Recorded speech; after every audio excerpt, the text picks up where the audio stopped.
অল্পেতে খুশি হবে দামোদর শেঠ কি? মুরগির মোয়া চাই, চাই ভাজা ভেটকি। আনবে কটকি জুতো, মুটকিতে ঘি এনো। জলপাইগুড়ি থেকে এনো কইজি ওনো।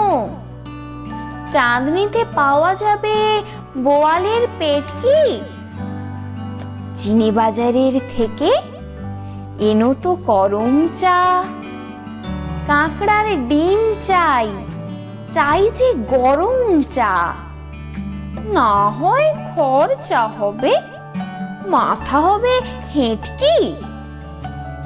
মনে রেখো বড় মাপে করা চাই আয়োজন। কলেবর খাটো নয়, 3 মণ প্রয়োজন।